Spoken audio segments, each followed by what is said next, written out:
Hello everyone, कैसे हैं आप लोग। उम्मीद है बहुत अच्छे होंगे और बहुत अच्छी आप तैयारी कर रहे होंगे। दोस्तों, आपकी तैयारी को देखते हुए मैं लेके आऊँ एक क्लास। ये क्लास काफ़ी इंपॉर्टेंट है और इस क्लास में जितने पर्सन आपको आते हैं उनका जवाब आप कमेंट बॉक्स में दीजिएगा, ठीक है। तो देखते हैं इस क्लास में से आपके कितने पर्सन ऐसे हैं जो एकदम सही होते हैं, ठीक है। पहला क्वेश्चन है दोस्तों, मान लीजिए कि आप MS एक्सेल 2010 में आपके पास सेल A1 से, किसे दोस्तों, सेल A1 से A20 तक छात्रों के अंक दिए गए हैं और आप केवल उन्हीं छात्रों की संख्या ज्ञात करना चाहते हैं जिन्होंने 40 से अधिक अंक प्राप्त किए हैं। ऐसी स्थिति में कौन सा एक्सेल फंक्शन सबसे उपयुक्त होगा जो शर्त के आधार पर गिनती करता है। तो दोस्तों क्या पूछ रहा है, ये शर्त के आधार पर गिनती करता है। अगर आप ये क्वेश्चन पूरा पढ़ लेंगे तो इसका सारांश यहाँ रखा है, शर्त के आधार पर गिनती करता है, ठीक है। पहला option count, count if, sum if या इफ का फॉर्मूला। दोस्तों बात करें काउंट की तो ये सिर्फ क्या करता है, संख्याओं को गिनती करता है।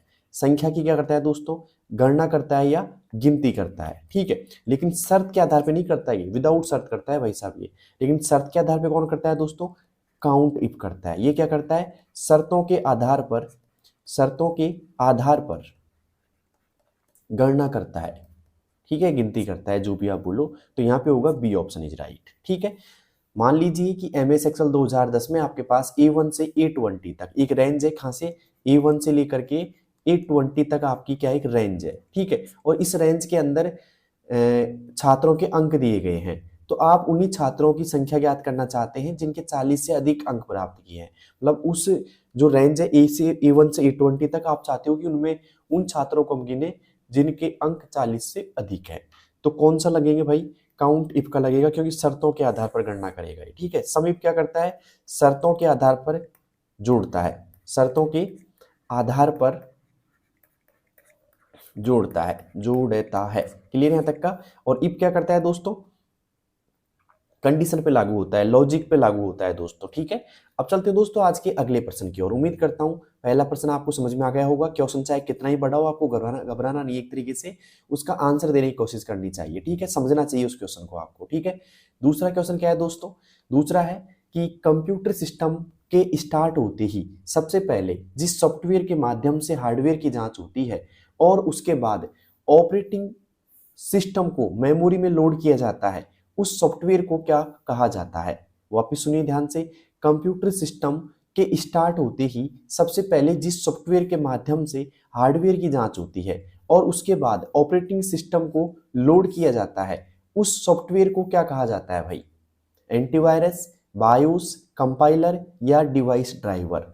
बताइए दोस्तों क्या कहा जाता है। तो उसको कहा जाता है दोस्तों बायोस। क्या कहा जाता है दोस्तों, बायोस कहा जाता है। B option is right. BIOS का पूरा नाम क्या है भाई, बेसिक इनपुट। आई फॉर क्या हो जाएगा, इनपुट हो जाएगा, ठीक है। ओ फॉर क्या हो जाएगा दोस्तों, आउटपुट हो जाएगा, इनपुट आउटपुट। और एस फॉर क्या हो जाएगा दोस्तों, सिस्टम हो जाएगा। क्लियर है तक का। तो उम्मीद करता हूं बायोस का आपको पूरा नाम पता लग गया होगा। और ये रहता कहाँ है, कहाँ स्टोर होता है बायोस, तो ये रहता है दोस्तों मदरबोर्ड की, कौन सी बोर्ड की दोस्तों, मदरबोर्ड की रोम चिप में होता है। ये किसमें दोस्तों, रोम चिप में होता है ये स्टोर, ठीक है। और उम्मीद करता हूं समझ में आ गया होगा दूसरा प्रश्न भी, और आंसर भी आपने सही दिया होगा भाई एकदम। अब चलते हैं तीसरे प्रश्न की ओर बिना किसी देरी के। तीसरा प्रश्न है दोस्तों, ध्यान से पढ़िएगा एक बार। पूछ रहा है ई गवर्नेंस के अंतर्गत जब सरकार व्यावसायिक संस्थाओं को ऑनलाइन सेवाएं प्रदान करती है, जैसे GST रिटर्न हो गया, GST रिटर्न फाइल करना या ई टेंडर प्रक्रिया प्रक्रिया तो इस प्रकार की सेवा को किस श्रेणी में रखा जाता है। G2C में, G2G में, G2B में या C2G में। बताइए दोस्तों किस में रखा जाता है भाई। तो दोस्तों ये रखा जाता है G2G में। क्या दोस्तों, G2G में रखा जाता है। B option is right. Clear, sorry B option नहीं आएगा यहाँ पे, G2C नहीं आएगा भाई, सॉरी इसके लिए। यहाँ पे आएगा दोस्तों G2B में। किसमें दोस्तों, G2B में आएगा। C option is right. B नहीं आएगा भाई, सी आएगा, ठीक है। तो यहाँ पे तीसरे में क्या आएगा, ए ऑप्शन गलत है, बी भी गलत है, सी आएगा भाई और जी भी गलत है, ओके। तो G2B में रखा जाता है, ओके।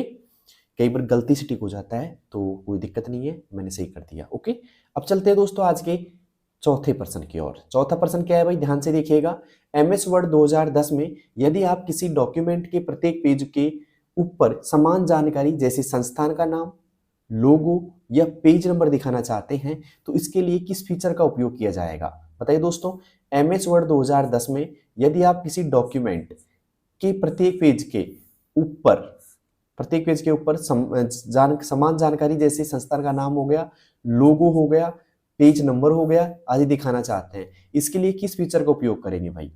फूटर का करेंगे, हेडर का करेंगे, टेक्स्ट बॉक्स का करेंगे या वाटरमार्क का करेंगे?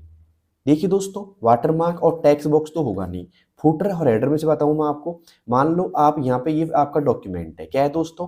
डॉक्यूमेंट है। सवाल पूछ रहा है कि यहाँ पे डॉक्यूमेंट के प्रत्येक पेज पर, ठीक है, ऊपर, प्रत्येक पेज के ऊपर की बात की जा रही है, तो ऊपर मतलब यहाँ पे इस जगह की बात की जा रही है, तो यहाँ काम करेगा दोस्तों आपके हेडर। अगर ये समान जानकारी अगर नीचे की बात की जाता, मतलब नीचे के लिए बोलता आपसे, तो क्या काम आता दोस्तों? आपके फुटर काम आता। अब पूछ क्या रहा है दोस्तों कि ऊपर भरा खाएगा यहाँ पे, तो ऊपर क्या काम आएगा दोस्तों? हेडर आएगा, ठीक है, हेडर काम में आएगा दोस्तों, ठीक है। तो उम्मीद करता हूं समझ में आ गया होगा। हेडर के द्वारा हम डॉक्यूमेंट के प्रत्येक पेज के ऊपर समान जानकारी जैसे संस्थान का नाम, लोगो या पेज नंबर दिखा सकते हैं दोस्तों। अब सवाल ये आता है कि हेडर और फुटर का जो ऑप्शन होता है वो कौन से टैब में मिलता है MS वर्ड के में? तो वो मिलता है दोस्तों इंसर्ट टैब में। किसमें दोस्तों? इंसर्ट टैब में मिलता है, ठीक है। किसमें मिलेगा भाई? इंसर्ट टैब में मिलेगा। ओके, फुटर एंड हेडर का जो ऑप्शन है इंसर्ट टैब में मिलेगा। तो उम्मीद करता हूं समझ में आ गया होगा आपको। चौथे पर्सन में क्या आएगा भाई? हेडर आएगा वैसे तो, ठीक है। क्लियर यहां तक का? हेडर कर लेना भाई ऑप्शन पे, HEADER हेडर। क्लियर यहां तक का? ओके। और ये हेडर और फुटर किस टैब में मिलते हैं भाई? इंसर्ट टैब में मिलते हैं दोनों, ठीक है। लेकिन अब काम आएगा कौन सा? आपके हेडर। अब चलते हैं दोस्तों बिना किसी देरी के पांचवें प्रश्न की ओर। कंप्यूटर मेमोरी के उस प्रकार को क्या कहा जाता है जो CPU और रैम के बीच स्थित होती है तथा बार बार उपयोग होने वाले डेटा को स्टोर करके प्रोसेसिंग यानी कि स्पीड बढ़ाने में सहायता करती है? रोम, कैश मेमोरी, वर्चुअल मेमोरी या सेकेंडरी मेमोरी? क्या पूछा जा रहा है कि जो आपका CPU है, जैसे मान लो ये CPU है आपका, और CPU और रैम के बीच, ये आपकी रैम मेमोरी है, ये रैम मेमोरी है आपकी, इसके बीच में जो एक मेमोरी काम करती है ना, तो इस मेमोरी को क्या कहा जाता है भाई? तो उसको कहा जाता है कैश मेमोरी। क्या कहा जाता है दोस्तों? कैश मेमोरी कहा जाता है, जो जल्दी से मतलब CPU को डाटा एक्सेस कराती है, जिससे समय की बचत होती है दोस्तों, प्रोसेसिंग स्पीड बढ़ती है दोस्तों, ठीक है। तो समझ में आ गया वो दोस्तों पांचवा पर्सन। और पांचवा समझ में आ गया तो इस क्लास को अपने दोस्तों के पास जरूर शेयर करना जिनकी भी एग्जाम है भाई, ठीक है। इतना सा मतलब लाभ तो आप कमा लीजिए, पुण्य कमा लीजिए, इस सभी दोस्तों के पास शेयर कर दो, ठीक है। अब चलते हैं दोस्तों आज के छठे प्रश्न की ओर। छठा प्रश्न क्या है हमारा? देखिए ध्यान से पढ़िएगा एक बार। पूछ रहा है कि जब कोई व्यक्ति आपको ईमेल, मैसेज या वेबसाइट के माध्यम से डराकर या लालच देकर आपकी बैंकिंग या निजी जानकारी प्राप्त करने का प्रयास करता है, तो इस साइबर अपराध को क्या कहा जाता है भाई? जब कोई व्यक्ति आपको ईमेल, मैसेज या वेबसाइट के माध्यम से डराकर, लालच देकर आपकी बैंकिंग या निजी जानकारी प्राप्त करने का प्रयास करता है, तो इस साइबर अपराध को क्या कहा जाता है?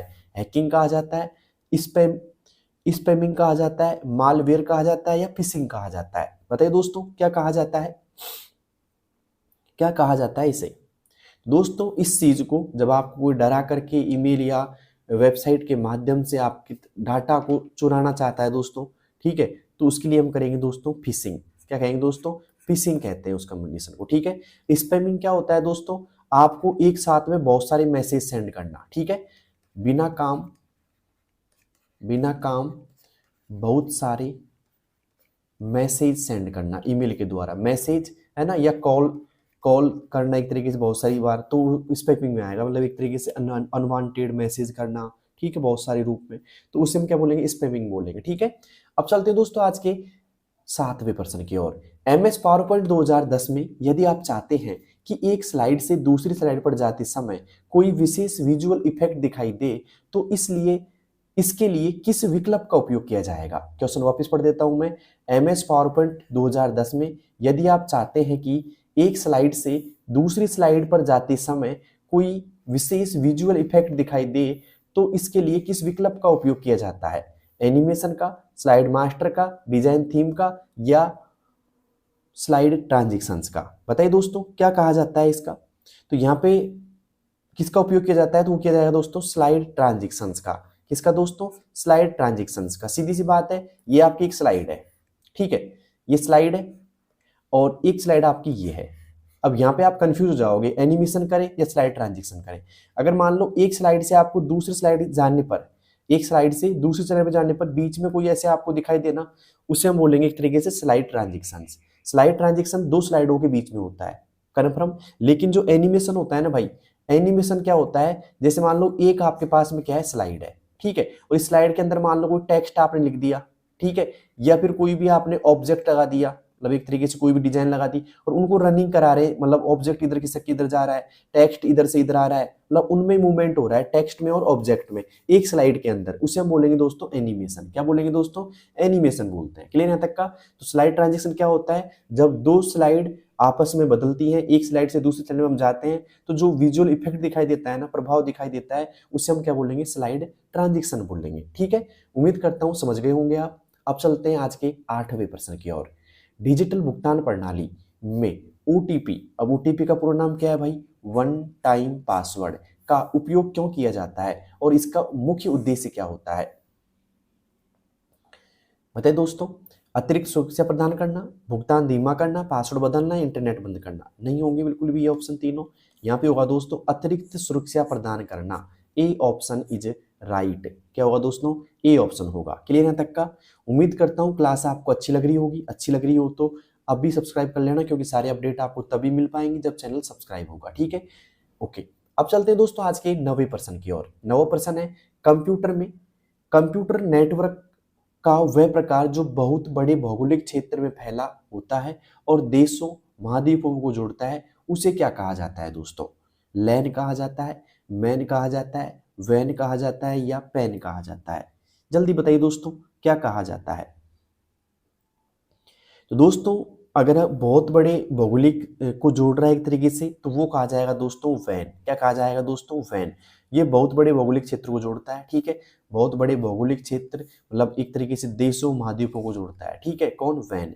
लैन एक तरीके से इमारत, इमारत और भवन, भवन जैसे चीजों में काम आएगा। मैन आएगा दोस्तों एक तरीके से पूरी आपकी सिटी हो गई, एक तरीके से सिटी में, ओके, पूरी सिटी मान लो। ठीक है, और फिर वैन काम आता है। पेन आता है एक तरीके से, आपने हॉटस्पॉट देखा होगा दोस्तों, हॉटस्पॉट का यूज किया होगा, कितनी सी लेंथ रहती है। ठीक है, हॉट स्पॉट है ना। और यहाँ पे बात करें आपका ब्लूटूथ हो गया दोस्तों, ब्लूटूथ हो गया ना, वो भी क्या काम करता है दोस्तों, पेन में ही आता है। एक छोटा सा एरिया होता है दोस्तों, लगभग 10 मीटर के समथिंग का। ठीक है, उसे हम क्या बोलेंगे, एक तरीके से पेन बोलते हैं एक तरीके से।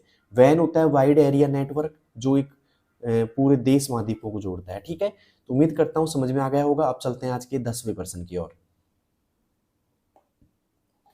10वां प्रश्न पूछ रहा है आपसे कि यदि MS एक्सेल 2010 में किसी सेल में एक फॉर्मूला लगा हुआ है, देखो फॉर्मूला ध्यान से पढ़ो, फंक्शन, फंक्शन है इफ का, और ये बोल रहा है कि आपको एक लॉजिक दिया है कि A1 बड़ा है या बराबर है 33 के, A1 बड़ा है या बराबर है, इक्वल जो भी है, बड़ा है या बराबर है किसके, 33 के, तो पास हो जाएगा वरना फेल हो जाएगा। ठीक है, ये फंक्शन है। फंक्शन का काम क्या है, A1 बड़ा छोटा बराबर जो भी है, पास फेल। तो इसका मतलब ये है कि इफ का लगाया फॉर्मूला, लॉजिक क्या दिया है कि A1 जो आपका सेल है, रेंज है, सेल है, उस ये बड़ा है बराबर है 33 से, तो क्या हो जाएगा, पास, वरना क्या हो जाएगा, फेल। मतलब A1 में जो डाटा है ना, वो बड़ा होना चाहिए किससे, बड़ा होना, बड़ा या बराबर होना चाहिए, बड़ा या बराबर होना चाहिए किससे, 33 के। अगर बराबर है तो क्या रिजल्ट आएगा भाई, पास हो जाएगा। अगर नहीं है, ये चीज नहीं है, मतलब बड़ा या बराबर नहीं है, छोटा है, ठीक है, छोटा है, तो क्या हो जाएगा दोस्तों, फेल हो जाएगा। तो ये पूछ रहा है भाई, तो हमेशा पास नहीं, हमेशा पास नहीं है। शर्त के अनुसार पास या फेल, एरर या केवल 33 दिखाएगा, भाई 33 नहीं दिखाएगा ना, एरर दिखाएगा, शर्त के अनुसार पास या फेल दिखाएगा। ठीक है, बी ऑप्शन इज राइट। और मैंने बता ही दिया आपको कैसे कैसे दिखाएगा भाई, तो ये का फंक्शन है। ठीक है, उम्मीद करता हूं समझ में आ गया होगा आपको। ठीक है, ओके। यहाँ पे ऐसे भी लिखा सकता था शर्त के अनुसार के अलावा, अगर A1 बड़ा है 33 से या बराबर है तो पास, अगर छोटा है तो फेल, ऐसे भी लिखा सकता था यहाँ पे 10वें में। तो मुझे बताइए 10 तक जो क्वेश्चन मैंने कराया आपको अभी, उनमें से आपके कितने ऐसे प्रश्न हैं जो एकदम परफेक्टली रूप से सही हो चुके हैं। ठीक है, बिना तुक्के के। ओके, और अब चलते हैं आज के 11वें प्रश्न की ओर। उम्मीद करता हूँ क्लास आपको अच्छी लग रही होगी भाई। राजस्थान सरकार की SSO, SSO का पूरा नाम क्या है, सिंगल साइन ऑन, प्रणाली का मुख्य उद्देश्य क्या है? पहला ऑप्शन अलग अलग लॉगिन बनाना, एक ही लॉगिन से अनेक सरकारी सेवाएं उपलब्ध कराना, या केवल ईमेल सेवा देना, या सोशल मीडिया चलाना। दोस्तों यहाँ पे बात करें राजस्थान सरकार के एसएसओ आईडी की, तो उससे एक तरीके से ये फायदा होता है कि एक ही लॉगिन से अनेक सरकारी सेवाएं उपलब्ध हो जाती हैं।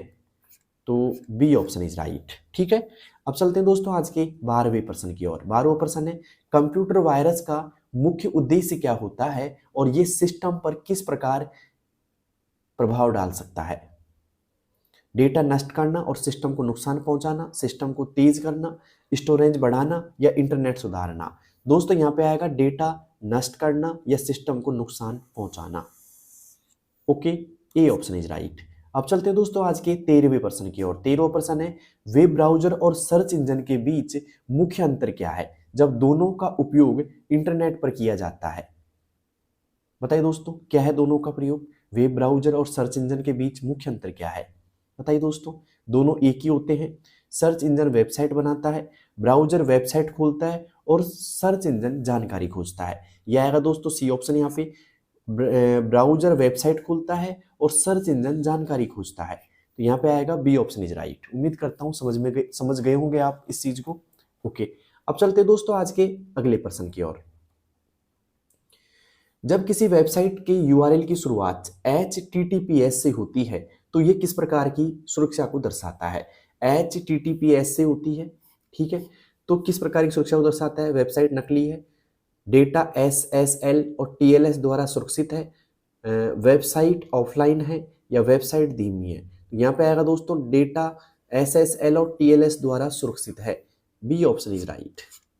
B option is right. Okay, अब चलते हैं दोस्तों आज के अगले प्रश्न की ओर। अगला प्रश्न है हमारा, क्लाउड कंप्यूटिंग का सबसे बड़ा लाभ क्या है विशेषकर सरकारी और निजी सेवाओं के संदर्भ में?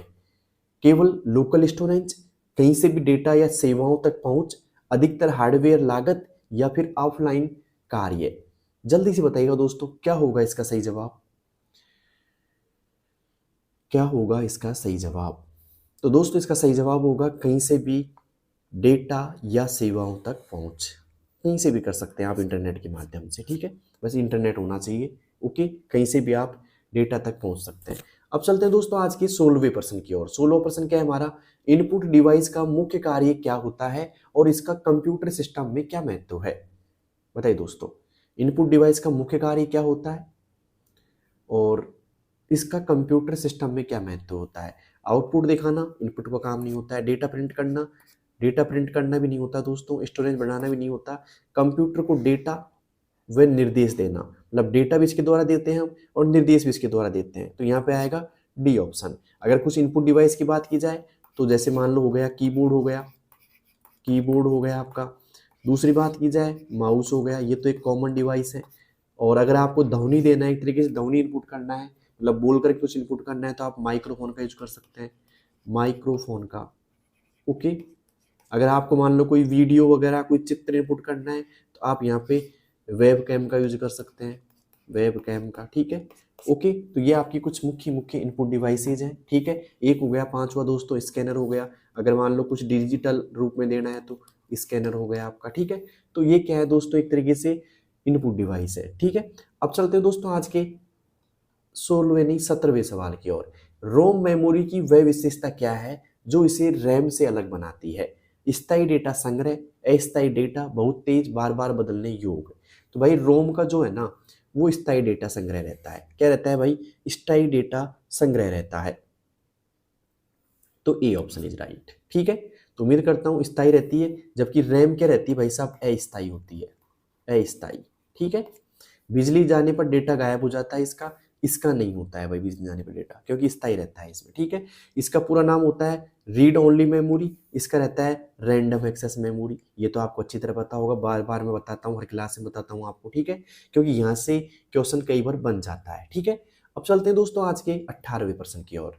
18वां है, जन आधार योजना का मुख्य उद्देश्य क्या है और इससे नागरिकों को क्या लाभ मिलता है? केवल पहचान पत्र, पारिवारिक या परिवार आधारित पहचान व डीबीटी सुविधा, केवल मोबाइल देना, या केवल इंटरनेट? बताइए दोस्तों, जन आधार योजना का मुख्य उद्देश्य क्या है और इससे नागरिकों को क्या लाभ मिलता है? तो दोस्तों परिवार आधारित पहचान व डीबीटी। ओके, अब चलते हैं दोस्तों आज के 19वें सवाल की ओर। 19वां है, कंप्यूटर नेटवर्क में फायरवॉल का उपयोग क्यों किया जाता है और इसका मुख्य लाभ, मुख्य कार्य क्या है। अनाधिकृत पहुंच को रोकना। ठीक है, मतलब एक तरीके से उपयोग किया जाता है कि भाई आपका जो नेटवर्क है ना, नेटवर्क से सुरक्षा मान सकते हो आप, नेटवर्क की सुरक्षा के लिए किया जाता है। तो यहाँ पे आएगा अनाधिकृत पहुंच से रोकने के लिए आपका इसको उपयोग कर सकते हैं। A option is right. तो 19वें में आएगा दोस्तों ए। अब चलते हैं 20वें की ओर। 20वां है दोस्तों, MS वर्ड 2010 में कंट्रोल एस शॉर्टकट का उपयोग किस उद्देश्य से किया जाता है। प्रिंट करने के उद्देश्य से, सेवेज करने से, बंद करना या सेव करना। बताइए दोस्तों क्या होगा इसका सही जवाब। MS वर्ड 2010 में कंट्रोल एस शॉर्टकट का उपयोग किस उद्देश्य से किया जाता है। प्रिंट करने के उद्देश्य से, सेवेज करने के उद्देश्य से, या बंद करने के उद्देश्य से, या सेव करने के उद्देश्य से। देखिए दोस्तों MS वर्ड 2010 में अगर आप कंट्रोल एस का प्रयोग करेंगे तो सीधा सा काम है सेव करना। तो यहाँ पे आएगा डी ऑप्शन, सेव करना। बंद करने का काम होता है दोस्तों कंट्रोल के साथ में डब्ल्यू का। किसका दोस्तों, कंट्रोल डब्ल्यू का। और सेवेज के लिए यूज किया जाता है दोस्तों F12 का। किसका दोस्तों, F12 यूज किया जाता है। और प्रिंट करने के लिए किया जाता है दोस्तों कंट्रोल के साथ में P का। किसका दोस्तों, कंट्रोल के साथ में P का यूज किया जाता है। तो उम्मीद करता हूँ 20% आपके एकदम सही हो चुके होंगे, और 20 में से आपके कितने सही हुए ये मुझे बताइए। ठीक है, और हाँ साथ में अपने दोस्तों को शेयर कर दीजिएगा क्लास को, अगर आपने अभी तक नहीं किया है तो, जिससे सभी को इसका बेनिफिट मिल सके, खासकर उन बच्चों को जो RSCIT कर रहे हैं। ठीक है, और आप भी सब्सक्राइब कर लेना भाई, क्योंकि सारे अपडेट आपको तभी मिल पाएंगे मेरे, वरना क्लास आती रहेगी आपको पता ही नहीं लगेगा। ठीक है, अब चलते हैं दोस्तों आज के 21वें क्वेश्चन की ओर।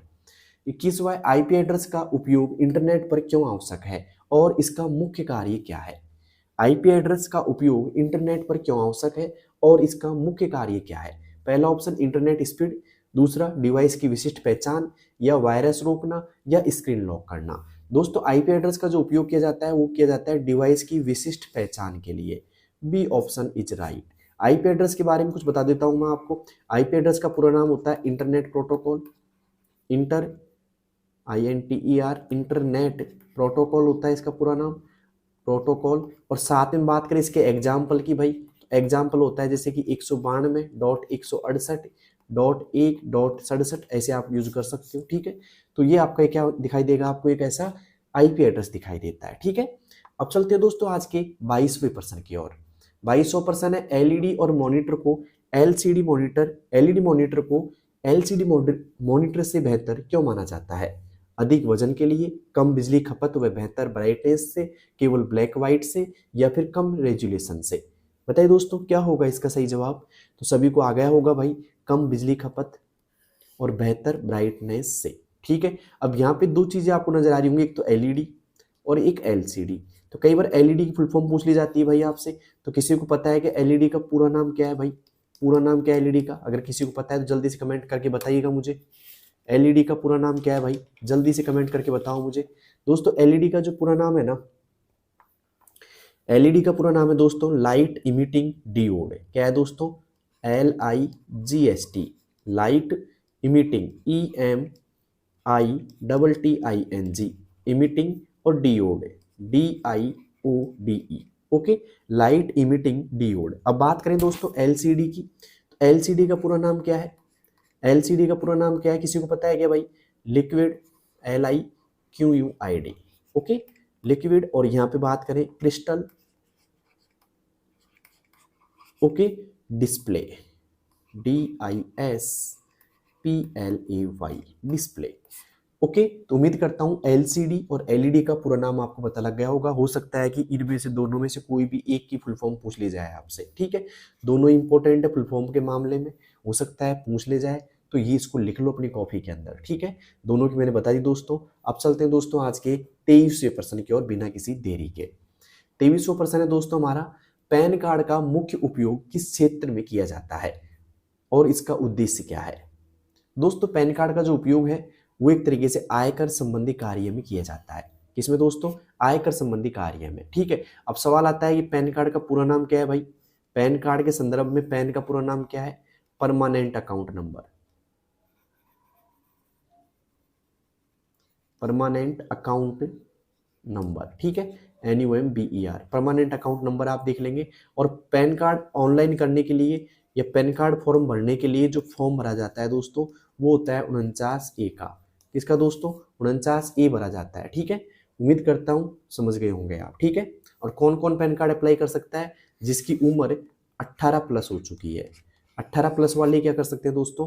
18 या 18 प्लस जो हो गए हैं वही पैन कार्ड के लिए फॉर्म अप्लाई कर सकते हैं। अब चलते हैं दोस्तों आज के 24वें सवाल की ओर। 24वां क्या है? ईमेल सेवा में CC यानी कार्बन कॉपी का उपयोग किस उद्देश्य से किया जाता है? बताइए दोस्तों।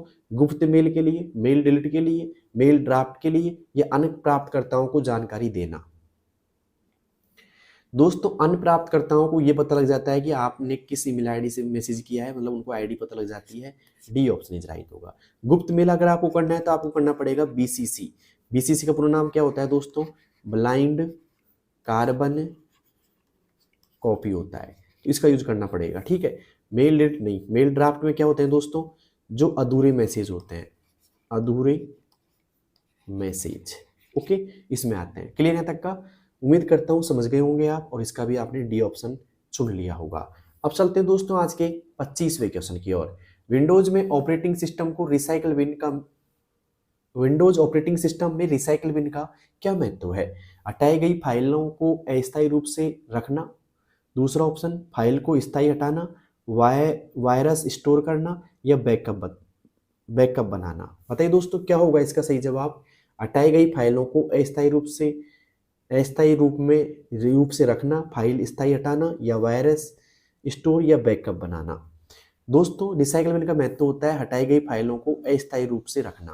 मतलब अगर जब हटा देते हो ना आप कंप्यूटर से, तो भी वो किस में पाई जाती है दोस्तों? आपको रिसाइकल बिन में पाई जाती है। फिर आप चाहो तो वहां से वापस से रीस्टोर कर सकते हो उनको, ठीक है। अगर आपने रिसाइकल बिन से हटा दिया ना फाइलों को, तो फिर परमानेंट हट जाती है वो, ठीक है।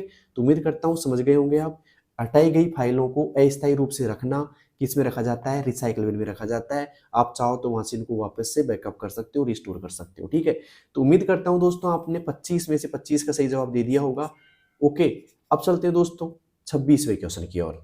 26वां क्वेश्चन है, गूगल क्रोम को किस श्रेणी में रखा जाता है और इसका मुख्य उपयोग क्या है?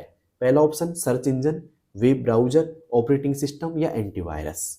दोस्तों गूगल क्रोम होता है वो क्या होता है दोस्तों? वेब ब्राउजर होता है। क्या होता है दोस्तों? वेब ब्राउजर होता है। उम्मीद करता हूं समझ गए होंगे आप। वेब ब्राउजर का नाम पता लग गया होगा आपको, ठीक है। अब चलते हैं दोस्तों आज के 27वें क्वेश्चन की ओर। यूआरएल का फुल फॉर्म क्या है भाई? यूआरएल का पूरा नाम क्या है या फुल फॉर्म क्या है? बताइए दोस्तों। तो दोस्तों यूआरएल का फुल फॉर्म होता है यहाँ पे यूनिफॉर्म रिसोर्स लोकेटर। क्या है दोस्तों? यूनिफॉर्म रिसोर्स लोकेटर, ठीक है। इस क्वेश्चन को इतना ही मानिए आप, पूरा मत पढ़ो क्योंकि फिर पूरा बोलोगे आंसर कहाँ है पूरे का, तो इतना ही मानो आप, ठीक है। एक्स्ट्रा क्वेश्चन है, इतना हमने लिखा नहीं, यहाँ पे टाइप नहीं किया, कोई बात नहीं, सॉरी। इतना ही मानो कि यूआरएल का फुल फॉर्म क्या है, ठीक है। इसका उपयोग क्या होता है या क्यों किया जाता है, इसका मैंने यहाँ पे डिटेल नहीं दे रखा है दोस्तों, ठीक है। तो वेबसाइट का जो पता होता है दोस्तों, उसको हम क्या बोलते हैं? यूआरएल बोलते हैं। एक तरीके से हम बोल सकते हैं वेबसाइट का पता, वेब आएगा, वेबसाइट का पता, ओके ओके, ठीक है। वेबसाइट का पता क्या कहलाता है दोस्तों? यूआरएल कहलाता है। अब चलते हैं दोस्तों आज के अगले प्रश्न की ओर। अगला प्रश्न है हमारा, राजस्थान सरकार की ई मित्र सेवा का मुख्य उद्देश्य क्या है? राजस्थान सरकार की ई मित्र सेवा का मुख्य उद्देश्य क्या है? ऑनलाइन गेम, नागरिक सेवाएं एक स्थान पर देना, सोशल मीडिया, या ई कॉमर्स। दोस्तों ई कॉमर्स जो है ना, वो ऑनलाइन हम खरीद सकते हैं, बेच सकते हैं, उसमें काम आता है एक तरीके से। जैसे फ्लिपकार्ट हो गया, मीशो हो गया, ठीक है, अमेजन हो गया, वहाँ काम आता है। लेकिन यहाँ पे आएगा ई मित्रा, तो सीधी सी बात है नागरिक सेवाएं एक स्थान पे आपको मिल जाती हैं। B option is right, okay. अब चलते हैं दोस्तों आज के 29वें सवाल की ओर। ब्लूटूथ तकनीक का उपयोग किस प्रकार के नेटवर्क के लिए किया जाता है और इसकी सामान्य रेंज क्या है? दोस्तों जो ब्लूटूथ आती है ना, वो आती है पैन में। किस में आती है दोस्तों? पैन में आती है, पर्सनल एरिया नेटवर्क। क्या होता है पूरा नाम इसका? पैन में आती है, पर्सनल एरिया नेटवर्क। तो यहाँ पे आएगा 5 से 10 मीटर के रूप में, ठीक है। जैसे मान लीजिए आप एक ब्लूटूथ का यूज कर रहे हैं, आप जानते हो कि भाई कितनी दूर तक जा सकता है व्यक्ति, तब तक आप कोई फोटो शेयर करते हो आप तो कितनी दूर तक ही जा सकती है, फिर बाद में कनेक्शन हट जाता है। तो एक तरीके से 5 से 10 मीटर की रेंज मान लीजिए आप, ठीक है, क्लियर है तक का। अब चलते हैं दोस्तों आज के अगले क्वेश्चन की ओर।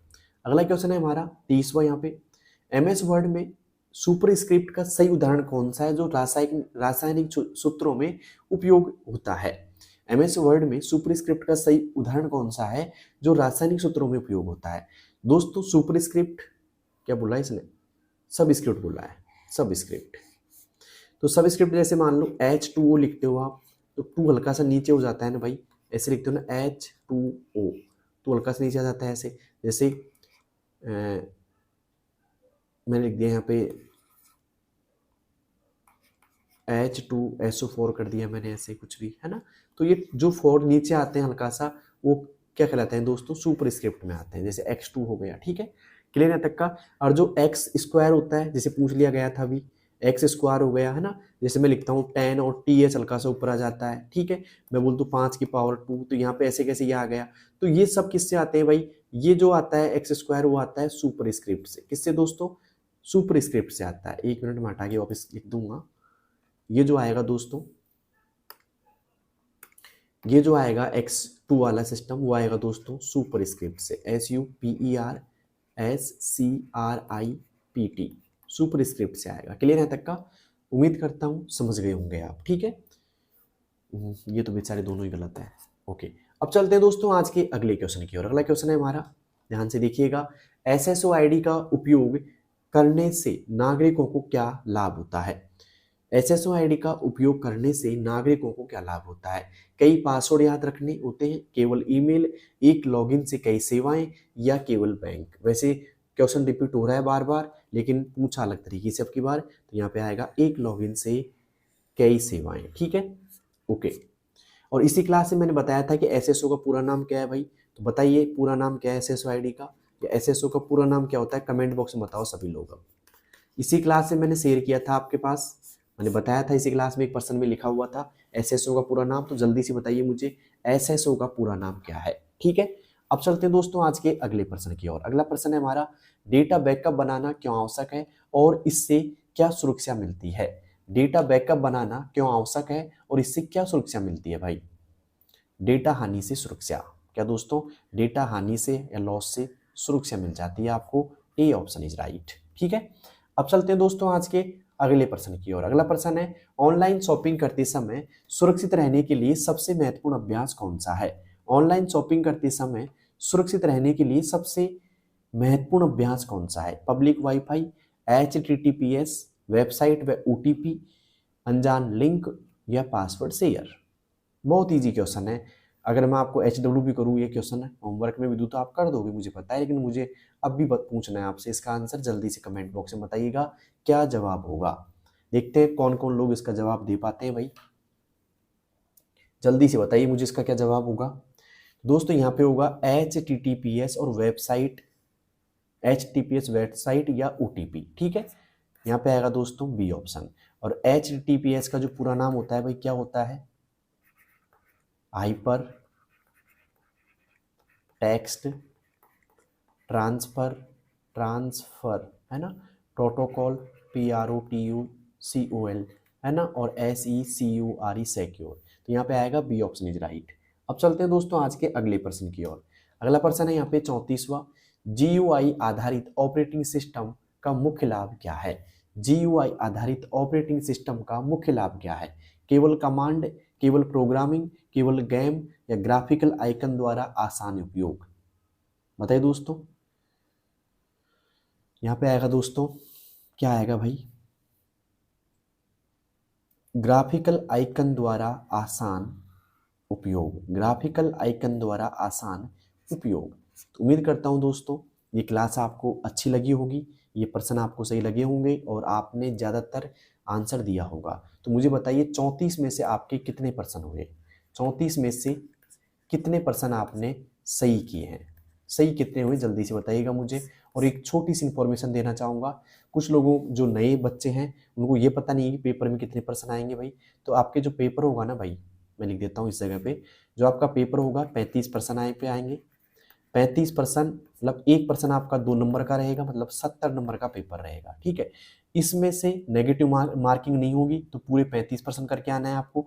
और जो बच्चा 14% सही कर देगा वो क्या हो जाएगा दोस्तों, पास हो जाएगा। ठीक है, और हाँ एक और ज़रूरी बात, आपकी जो एग्ज़ाम होगी OMR सीट पे होगी। ठीक है, मतलब आपको 4 गोले मिलेंगे ऐसे, और जो भी आंसर होगा उसको एक गोले में फिल करना है। ऐसे कैसे, जैसे मान लो इसमें डी ऑप्शन सही है मेरा, तो मैं इस OMR में डी पे ऐसे कैसे गोला फिल करूंगा, मैं डी वाला।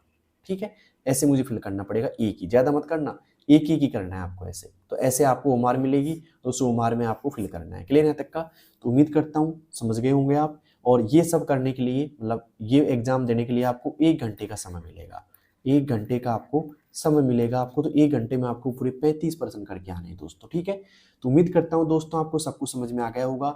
अगर आ गया तो इस क्लास को अपने दोस्तों के पास शेयर करो, जिनको सभी इंफॉर्मेशन मिल जाएगी। साथ में उनसे भी पूछो कि आपके इस क्लास में कितने % सही हुए। ठीक है, तो उम्मीद करता हूँ दोस्तों आप भेजोगे इस क्लास को। और हाँ, आपको सारे अपडेट चाहिए क्लास के, तो अभी आप सब्सक्राइब कर लो। ठीक है, मिलते हैं दोस्तों नेक्स्ट वीडियो में, तब तक के लिए best of luck, thank you.